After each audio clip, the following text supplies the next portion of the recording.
नमस्कार मित्रों। अभी जब श्री राम जी अपने विवाह पश्चात अयोध्या में आए तो अयोध्यावासी बहुत ही प्रसन्न थे। वे लोग प्रसन्नता से श्री राम जी और माता सीता के स्वागत के लिए पूरे अयोध्या को सजाए हुए थे। पूरी अयोध्या को दुल्हन की तरह सजाए थे और वे दिवाली की तरह पूरी अयोध्या में खुशियाँ छाई हुई थी।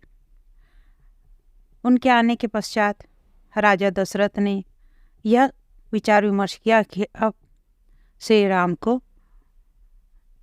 राज्याभिषेक किया जाए। श्री रामचंद्र जी के राज्याभिषेक के लिए वे जो उनको आवश्यकता थी वे सभी मंत्रीगण के साथ विचार विमर्श करके उन्हें अपना विचार बताए। उसके बाद उनका विचार सुनकर सभी मंत्री सभासद लोग बहुत ही प्रसन्न हुए और वे चाहते थे कि जितनी जल्दी हो सके उतनी जल्दी श्री रामचंद्र जी का राज्याभिषेक कर सके। और यह सोचकर वे अगले दिन श्री रामचंद्र जी के राज्याभिषेक की तैयारी करने लग गए।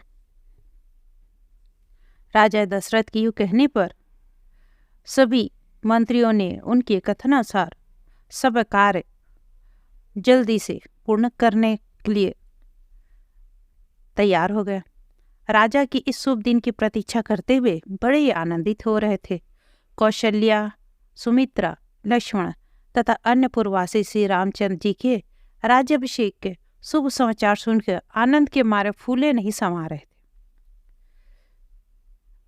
अब श्री राम जी का अभिषेक दूसरे ही दिन होने वाला था।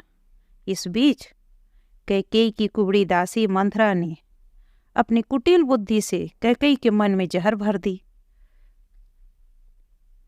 यही कि जो कौशल्य पुत्र राम है वे कल राजा होंगे।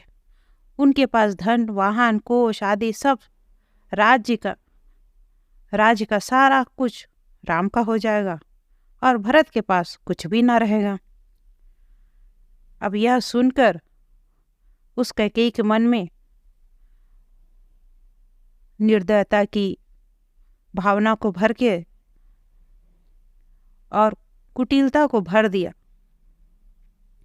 और कैकेयी का मति भ्रष्ट कर दिया। अब कैकेयी अपने पुत्र को राजा बनाने के लिए वे अपने सारे आभूषण उतार कर कुप भवन में चली गई।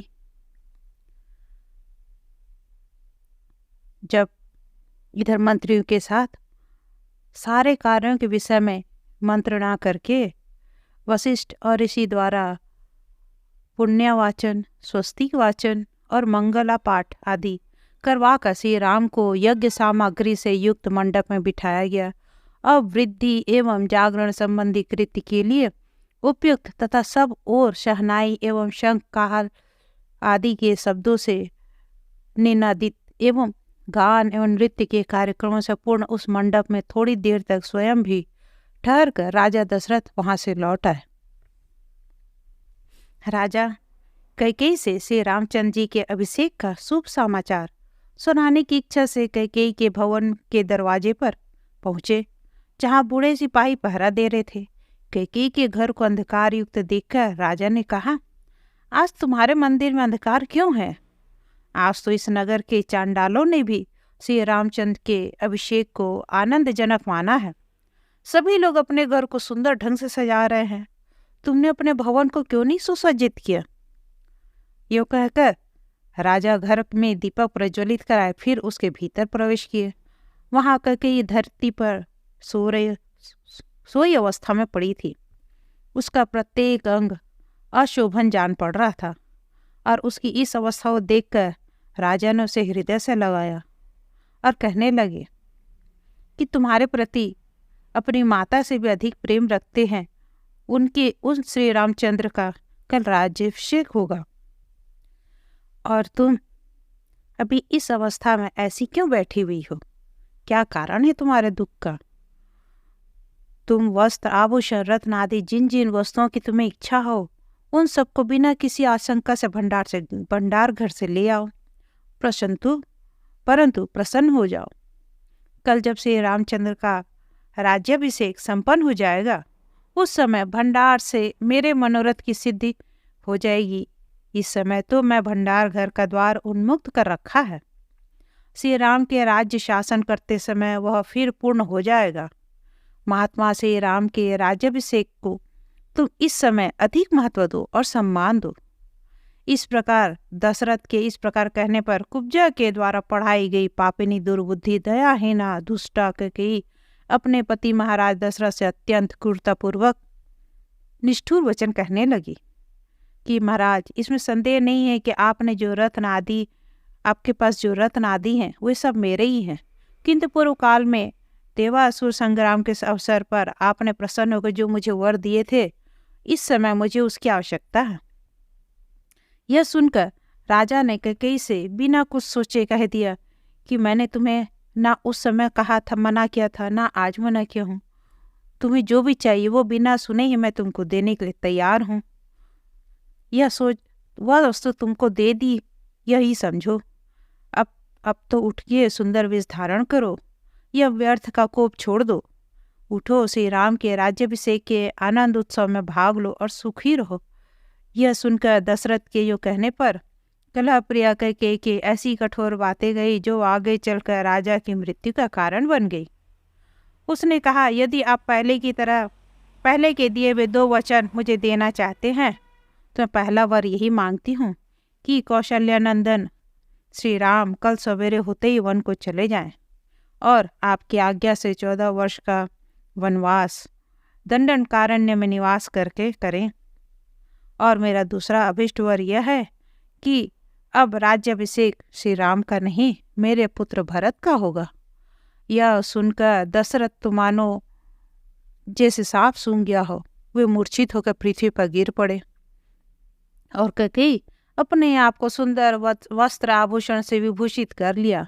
शेष रात बिताकर प्रातःकाल कैकेयी ने आनंदित होकर राजदूत सुमंत्र को से कहा, श्री राम को यहाँ बुलाया जाए। उस समय राम ब्राह्मणों द्वारा पुण्यावचन और स्वस्तिक वाचन कराकर शंख और तुर्य आदि वाद्यों का शब्द सुनते हुए यज्ञ मंडप में विराजमान थे। दूत सुमंत्र उस समय श्री रामचंद्र जी के पास पहुंच गए। उन्हें प्रणाम करके सामने खड़े हो गए और बोले, हे राम, तुम्हारे पिताजी का आदेश है, जल्दी उठो और जहाँ तुम्हारे पिता विद्यमान है वहाँ चलो। दूत के योग कहने पर श्री रामचंद्र जी शीघ्र उठे। अब ब्राह्मणों से आज्ञा लेकर कैकेयी के भवन में जा पहुँचे। श्री राम को अपने भवन में प्रवेश करते देख दयाहीना कैकेयी ने कहा, तुम्हारे पिता का यह विचार मैं तुम्हें बता रही हूँ। तुम्हें 14 वर्ष का वनवास वन में जाकर रहना है और तुम्हें 14 वर्ष का वनवास मिला है। वहाँ तपस्या करके निश्चय मन में करके तुम आज ही यहाँ से चले जाओ। तुम्हें अपने मन में कोई अन्यथा विचार नहीं करना चाहिए और मेरे वचन का आदर पूर्वक पालन करो। कैकेयी के मुख से पिता का यह वचन सुनकर कमल लोचन से राम ने तथास्तु कहकर अपने पिता की आज्ञा शिरोधार्य की और उन दोनों माता पिता को प्रणाम करके उनके भवन से निकलकर उन्होंने अपना धनुष संभाला। फिर कौशल्या और सुमित्रा को प्रणाम करके घर से जाने को तैयार हो गए। अब यह समाचार सुनते ही समस्त पूर्ववासी जन दुख के शोक में डूब गए और बड़ी व्यथा का अनुभव करने लगे। इधर सुमित्रा कुमार लक्ष्मण कैकेयी के प्रति कुपित हो उठे। परम बुद्धिमान धर्मज्ञ श्री राम ने लक्ष्मण को क्रोध से ला के किए हुए देख धर्मयुक्त वचनों द्वारा उन्हें शांत किया। तत्पश्चात वहां जो बड़े बूढ़े उपस्थित थे उनको तथा मुनियों को प्रणाम करके श्री रामचंद्र जी वन की यात्रा के लिए रथ पर आरूढ़ हुए। उस रथ का सारथी बहुत दुखी था। उस समय राजकुमार श्री राम ने अपने पास के समस्त द्रव्य और नाना प्रकार के वस्त्र अत्यंत श्रद्धा पूर्वक ब्राह्मणों को दान कर दिए। उधर सीता जी भी अपने तीनों सासुओं से तथा नेत्रों से शोकाश्रु की धारा बहाते हुए महाराज दशरथ से आज्ञा ली और सब ओर देखती हुई रथ पर आरूढ़ हुई। सीता के साथ श्री रामचंद्र को रथ पर चढ़कर वन जाते देख सुमित्रा अत्यंत दुखित होकर लक्ष्मण से बोली, सद्गुणों के खान पीटे लक्ष्मण, तुम आज ही श्री राम को हुई अपना पिता दशरथ समझो और सीता को मेरा स्वरूप मानो तथा वन को ही अयोध्या जानो। उन दोनों के साथ ही सेवा के लिए तुम भी जाओ। स्नेहवश उस माता सुमित्रा के इस प्रकार कहने पर लक्ष्मण उन्हें प्रणाम करके स्वयं भी उस सुंदर रथ पर जा बैठे। इस प्रकार नगर से वन में जाते हुए श्री रामचंद्र जी के पीछे धीर वीर भ्राता लक्ष्मण तथा सुस्थिर हृदय पतिव्रता सीता दोनों ही चल पड़े। जिनका राज्याभिषेक को बीच में ही छिन्न भिन्न कर दिया, वे कमल नयन श्री राम जब अयोध्यापुरी से पूर्वास निकले, उस समय पुरोहित मंत्री प्रधान पूर्ववासी भी बहुत दुखी होकर उनके पीछे पीछे वन की ओर जाते हुए श्री राम के निकट पहुंचकर बोले, हे राम, तुम वन में मत जाओ, नगर को लौट चलो, हमें छोड़ के कहाँ जा रहे हो। उनके यो कहने पर दृढ़ प्रतिज्ञ श्री राम उनसे बोले, आप लोग लौट जाएं, मुझे अपने पिता की आज्ञा का पालन करना है, इसलिए मैं वन में अवश्य जाऊंगा। वहाँ दंडकारण्य में 14 वर्षों के वनवास को नियम पूर्वक करने के पश्चात मैं पिता और माता के चरण कमलों का दर्शन करके शीघ्र ही यहाँ लौट आऊंगा। और नगर निवासियों से यो कहकर सत्यपरायण श्री राम आगे बढ़ गए। उन्हें जाते देख पुनः सब लोग दुखी होकर उनके पीछे पीछे चलने लगे। तब फिर श्री रामचंद्र जी उनसे कहा, आप लोग अयोध्यापुरी को लौट जाएं और मेरे माता पिता भरत शत्रुघ्न और इस अयोध्या नगरी की, यहाँ के समस्त प्रजाजनों के तथा इस राज्य की भी रक्षा करें। मैं वन में तपस्या के लिए जा रहा हूँ। उसके बाद श्री रामचंद्र जी उस समय लक्ष्मण से यह बात कही कि लक्ष्मण, तुम सीता को लेकर जाकर मिथिलापति राजा जनक को सौंप आओ और स्वयं भी माता पिता के अधीन रहो। यहाँ से तुम लौट जाओ, मैं वन को अकेला ही जाऊंगा। उनके यो कहने पर भातृवत्सल धर्मात्मा लक्ष्मण ने कहा कि हे प्रभु, आप मुझे ऐसी कठोर आज्ञा न दें। आप जहाँ भी जाना चाहते हैं वहाँ मैं अवश्य चलूँगा। लक्ष्मण के यो कहने पर श्री रामचंद्र ने सीता से कहा कि तुम मेरी आज्ञा से अपने पिता के यहाँ चली जाओ अथवा माता कौशल्या और सुमित्रा के भवन में जाकर रहो। तुम तब तक के लिए वहाँ लौट जाओ जब तक मैं वन से फिर यहाँ ना आ जाऊँ। श्री रामचंद्र जी के इस प्रकार आदेश देने पर सीता भी हाथ जोड़कर बोली, हे नाथ, आप वन में जाकर निवास करेंगे, वहाँ चलकर मैं भी आपके साथ ही रहूंगी। सत्यव्रत का पालन करने वाले आप पतिदेव का वियोग मैं क्षण भर के लिए भी नहीं सहन सकती, इसलिए मैं प्रार्थना करती हूँ कि मुझ पर दया करो। आप जहाँ जाएंगे वहाँ मैं आपके साथ अवश्य चलूँगी। इसके बाद श्री रामचंद्र जी ने देखा कि उनके पीछे बहुत से पुरुष नाना प्रकार के वाहनों पर चढ़कर आ गए हैं तथा झुंड की झुंड स्त्रियाँ भी आ गई हैं। तब धर्मवेत्ता से रामचंद्र जी ने उन सबको साथ चलने से मना किया और कहा कि आप सब लोग लौटकर अयोध्या में स्वच्छंदा से रहें। मैं तपस्या के लिए चित्त एकाग्र करके दंडकारण्य को जा रहा हूँ। वहाँ कुछ ही वर्षों तक रहने के बाद मैं अपनी पत्नी सीता और भाई लक्ष्मण के साथ यहाँ लौट आऊँगा। इस प्रकार अयोध्यावासी लोगों को लौटाकर श्री राम ने नाविक के आश्रम पर पदार्पण किया। नाविक स्वभाव से ही वैष्णव था तथा श्री रामचंद्र जी का परम भक्त था। वह भगवान श्री राम को देखते ही वो उनके सामने हाथ जोड़कर खड़ा हो गया और बोला, हे भगवान, मैं आपकी क्या सेवा करूं? यूँ कहकर उस नाविक ने सीता और लक्ष्मण सहित श्री राम का सादर पूजन एवं सत्कार किया। इसके बाद सवेरे सारथी और रथ को लौटाकर वे गंगा के तट पर गए और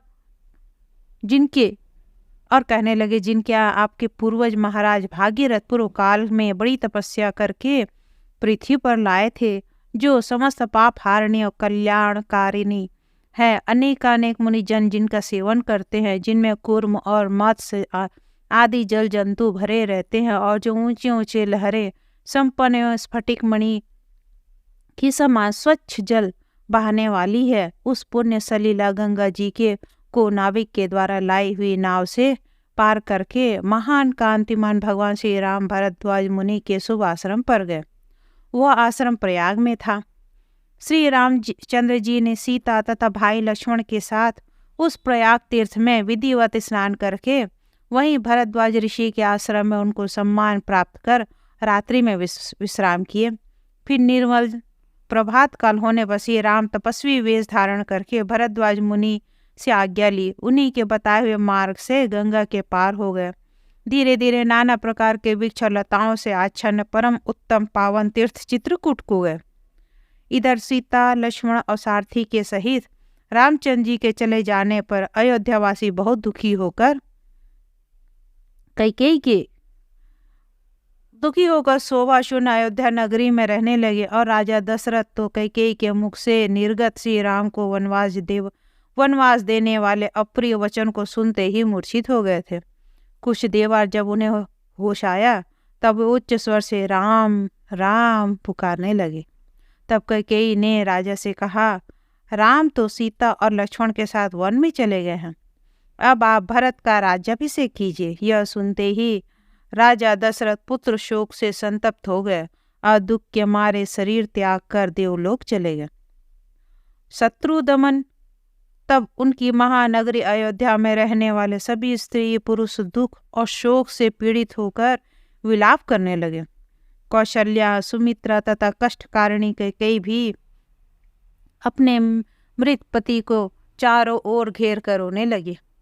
तब सब धर्मों को जानने वाले पुरोहित वशिष्ठ जी ने वहां आकर सबको शांत किया और राजा के मृत शरीर को तेल से भरी हुई नौका में रखवा कर मंत्रीगणों के साथ विचार करके भरत और शत्रुघ्न को बुलाने के लिए दूत भेजा। वह दूत शत्रुघ्न तथा भरत जी के साथ वहां जाकर और जितना उन्हें बताया गया था उतना ही संदेश उन्हें सुनाकर दोनों राजकुमार को वहां से लेकर आए।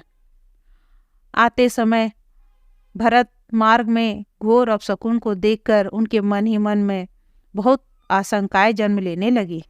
उन्हें लगने लगा कि अयोध्या में कोई विपरीत घटना घटित हुई है। फिर जब कैकेयी रूपी अग्नि से दग्ध होकर शोभाहीन, निस्तेज और दुख शोक से परिपूर्ण हो रही उस अयोध्या में भरत जी प्रवेश किए, उस समय भरत और शत्रुघ्न को देखकर सभी लोग दुखी हो गए और हे राम, हे सीते, हे लक्ष्मण इस प्रकार बारंबार पुकारते विलाप करने लग गए। यह सब देखकर भरत और शत्रुघ्न भी दुखी होकर रोने लगे, परंतु भरत समझ नहीं पा रहे थे कि हुआ क्या। जब उन्हें सब ये पता चला कि उनकी माता कैकेयी के कारण उनके बड़े भाई श्री रामचंद्र जी को, माता सीता को और लक्ष्मण को वनवास जाना पड़ा, तो वे अपनी माता के ऊपर बहुत ही क्रुद्ध हुए और अपनी माता को बहुत अपशब्द किए और उनसे यह कहने लगे कि मेरे जो बड़े भाई हैं वो ही राजा बनेंगे, मैं तो उनका एक दास हूँ और मैं कभी राजा नहीं बनूंगा। इस प्रकार राजपद को वे त्याग दिए। माता से यूं कहकर भरत अत्यंत दुखी होकर और फूट फूट कर रोने लगे और कहने लगे कि हे तात, मुझे अत्यंत दुखी बालक को छोड़ के आप कहाँ चले गए? अब मैं यहाँ क्या करूँ? पिता के तुल्य दया करने वाले मेरे ज्येष्ठ भ्राता श्री राम कहाँ हैं? माता के समान पूजनी सीता कहाँ हैं? और मेरा प्यारा भाई लक्ष्मण कहाँ चले गए? भरत को इस प्रकार विलाप करते देख काल और कर्म के विभाग को जानने वाले भगवान वशिष्ठ जी मंत्रियों के साथ वहां आकर बोले, पुत्र उठो, तुम्हें शोक नहीं करना चाहिए। काल और कर्म के वशीभूत होकर ही तुम्हारे पिता स्वर्गवासी हुए हैं। अब तुम उनके अंत्येष्टिकरण आदि कर्म को करो। भगवान श्री राम साक्षात लक्ष्मीपति नारायण हैं। वे जगदीश्वर दुष्टों का नाश और साधु पुरुषों का पालन करने के लिए ही अपने इस अंश से इस पृथ्वी पर अवतीर्ण हुए हैं। वन में श्री राम और लक्ष्मण के द्वारा बहुत से कार्य होने वाले हैं। वहाँ वीरवर कमल लोचन श्री रामचंद्र जी उन्हीं कर्तव्यों कर्मों से प्रेरित होकर रहेंगे और उन्हें पूर्ण करके यहाँ लौट आएंगे। अब महात्मा वशिष्ठ के यूँ कहने पर भरत ने शास्त्रों के अनुसार पिता के अंतिम संस्कार किया और उस समय उन्होंने अग्निहोत्र की अग्नि से पिता के शव का विधि पूर्वक दाह किया।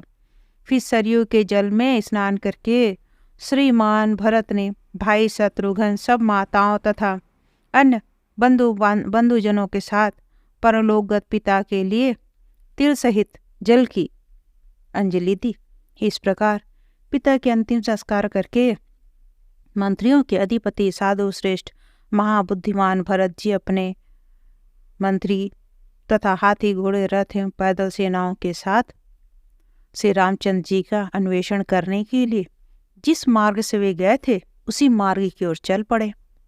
उस समय भरत और शत्रुघ्न को इतनी बड़ी सेना के साथ आते देख उन्हें श्री रामचंद्र जी का विरोधी शत्रु समझकर राम भक्त उस नाविक ने युद्ध के लिए सुसज्जित हो गए और अपनी सेना गोलाकार करके खड़ी करके और कवच धारण करके रथ पर आरूढ़ होकर उस विशाल सेना के सामने से घिरे हुए उसने मार्ग में भरत को रोक दिया और उनसे कहा, हे दुष्ट, तूने मेरे श्रेष्ठ स्वामी श्री राम को भाई और पत्नी सहित वन में तो भिजवा ही दिया, अब क्या उन्हें मारना भी चाहते हो जो इतनी बड़ी सेना लेकर आए हो। तब उस नाविक के यूँ कहने पर भरत ने श्री राम के उद्देश्य से हाथ जोड़कर विनय युक्त होकर उनसे बोले कि तुम श्री रामचंद्र जी के जैसे भक्त हो वैसे मैं भी उन्हीं की भक्त हूँ, मैं उन्हीं की भक्ति करता हूँ। मैं नगर से बाहर मामा के घर चला गया था। उस समय माता कैकेयी ने यह अनर्थ कर डाला है। आज मैं श्री रामचंद्र जी को लौटा लाने के लिए आया हूँ और तुमसे यह सत्य बात बताकर वहाँ जाना चाहता हूँ, कृपया मुझे मार्ग दे दो। इस प्रकार विश्वास दिलाने पर उस नाविक ने उन्हें गंगा के तट पर ले गया और झुंड के झुंड नौकाएं मंगाकर उनके द्वारा उन सबको पार करवा दिया। फिर गंगा जी के जल में स्नान करके भरत और भरद्वाज मुनि के आश्रम पर पहुँचे और उन महामुनि के चरणों में मस्तक झुकाकर प्रणाम करके उन्हें अपना आने का कारण बताया। भरद्वाज मुनि ने भी उनसे कहा कि भरत, काल के ही प्रभाव से ऐसा कांड घटित हुआ है, अब तुम्हें श्री राम के लिए भी जरा भी खेद नहीं करना चाहिए। सत्य पराक्रमी वे श्री रामचंद्र जी इस समय चित्रकूट में हैं। वहाँ तुम्हारे जाने पर भी वे प्राय नहीं आ सकेंगे, तथापि तुम वहाँ जाओ और जैसे वे कहें वैसा ही करो। श्री रामचंद्र जी सीता के साथ एक सुंदर वन खंडी में निवास कर रहे हैं और महान पराक्रमी लक्ष्मण दुष्ट जीवों पर दृष्टि रखते हैं और उनकी रक्षा में तत्पर रहते हैं। इस प्रकार भरत जी को यूँ कहकर भरत जी यमुना पार करके महान पर्वत चित्रकूट पर गए। वहाँ खड़े हुए लक्ष्मण जी ने दूर से ही उत्तर दिशा में धूल उड़ती देख श्री रामचंद्र जी को सूचित किया। फिर उनकी आज्ञा से वृक्षों पर चढ़कर लक्ष्मण जी प्रयत्नपूर्वक उधर देखने लगे। तब वहाँ उन्हें बहुत सी सेना आती दिखाई दी जो हर्ष एवं उत्साह से भरी जान पड़ रही थी। हाथी घोड़े रथों से युक्त उस सेना को देखकर लक्ष्मण जी ने श्री राम से बोला, भैया तुम सीता के पास स्थिरतापूर्वक बैठे रहो, कोई महाबली राजा हाथी घोड़े रथ पैदल सैनिकों से युक्त होकर चतुरंगनी सेना के साथ यहाँ आ रहा है। महात्मा लक्ष्मण के ऐसे वचन सुन के सत्य पराक्रमी वीरवर श्री राम अपने उस वीर भ्राता से बोले, लक्ष्मण मुझे तो प्राय यही जान पड़ता है कि भरत ही हम लोगों से मिलने आ रहे हैं। भगवान श्री राम जिस समय यूँ कह रहे थे उसी समय विनयशील भरत वहां आ पहुंचे और सेना को कुछ दूरी पर ठहराकर स्वयं ब्राह्मणों और मंत्रियों के साथ निकट आकर सीता माता लक्ष्मण सहित भगवान श्री राम के चरणों पर रोते हुए गिर पड़े। फिर मंत्री माताएं स्नेही बंधु एवं मित्रगण श्री राम को चारों ओर से घेर कर शोक मग्न होकर रोने लगे। अब श्री राम ने अपने पिता के स्वर्गगामी होने का समाचार पाकर भ्राता लक्ष्मण और जानकी के साथ वहाँ के पाप नाशक तीर्थों में स्नान करके जलांजलि दी। फिर माता आदि गुरुजनों को प्रणाम करके रामचंद्र जी दुखी होकर अत्यंत खेद में पड़े हुए भरत से बोले, हे भरत, तुम यहाँ से शीघ्र अयोध्या को लौट जाओ और राजा से हीन हुई उस अनाथ नगरी का पालन करो। उनके योग कहने पर भरत ने कमल लोचा राम से कहा, हे पुरुषश्रेष्ठ, यह निश्चय है कि मैं आपको साथ लिए बिना यहाँ से नहीं जाऊँगा। जहाँ आप जाएंगे वहीं सीता लक्ष्मण की भांति मैं भी आपके साथ चलूँगा। यह सुनकर श्री राम ने अपने सामने खड़े हुए भरत से कहा, साधु श्रेष्ठ भरत, अपने धर्म का पालन करने वाले मनुष्य के लिए ज्येष्ठ भ्राता पिता के समान पूज्य होते हैं। जिस प्रकार मुझे पिता के मुख से निकले हुए वचन का उल्लंघन नहीं करना चाहिए, वैसे ही तुम्हें भी मेरे वचनों का उल्लंघन नहीं करना चाहिए। अब तुम यहाँ मेरे निकट से जाकर प्रजाजन का पालन करो। पिता के मुख से कहा हुआ जो यह 14 वर्षों का वनवास का व्रत मैंने स्वीकार किया है, उसका वन में पालन करके मैं पुनः तुम्हारे पास आ जाऊंगा। जाओ, मेरी आज्ञा से अयोध्या के पालन में लग जाओ। उनके यूँ कहने पर भरत ने आंखों में आंसू भर कर कहा, भैया, इसके संबंध में मुझे कोई विचार करने की आवश्यकता नहीं है कि मेरे लिए जैसे पिताजी थे वैसे ही आप हैं। आपके आदेश के अनुसार ही कार्य करूँगा, किंतु अपनी दोनों चरण पादुकाएं मुझे दे दीजिए। मैं इन्हीं पादुकाओं का आश्रय लेकर नंदी ग्राम में निवास करूँगा और आप कई भांति 12 वर्षों तक का व्रत पालन करके अपना जीवन व्यतीत करूँगा। आपके वेश के समान ही मेरा वेश होगा और आपका जो व्रत होगा वही मेरा भी महान व्रत होगा। यदि आप 14 वर्षों के व्रत का पालन करने के बाद तुरंत नहीं पधारेंगे तो मैं अग्नि में भविष्य की भांति अपने शरीर को होम कर दूंगा। अत्यंत दुखी भरत के इस प्रकार शपथ करके भगवान राम ने अनेक बार प्रदक्षिणा की और बारंबार उन्हें प्रणाम किया और उनकी चरण पादुकाएं अपने सिर पर रखकर वे वहां से धीरे धीरे चले गए। भरत ने अपनी इंद्रियों को वश करके शाक और मूल फल आदि नियमित आहार करते हुए तपोनिष्ठ होकर भ्राता के आदेश का पालन करते हुए नंदी ग्राम में रहने लगे। विशुद्ध हृदय वाले भरत जी अपने सिर पर जटा धारण किए और अंगों में वलकल पहने अन्य फलों का ही आहार करते थे। वे मन ही मन से रामचंद्र जी के वचनों में श्रद्धा रखने के कारण अपने ऊपर पड़े पृथ्वी का शासन भार ढोने लगे। इस प्रकार जब तक श्री रामचंद्र जी वन में रहे, भरत जी भी अयोध्या में रह के एक वनवासी की ही तरह जीवन यापन कर रहे थे। अब इसके आगे का वृत्तांत मैं आपको अगले अंक में बताऊंगी। तब तक के लिए जय श्री राम, जय हिंद, जय भारत, धन्यवाद।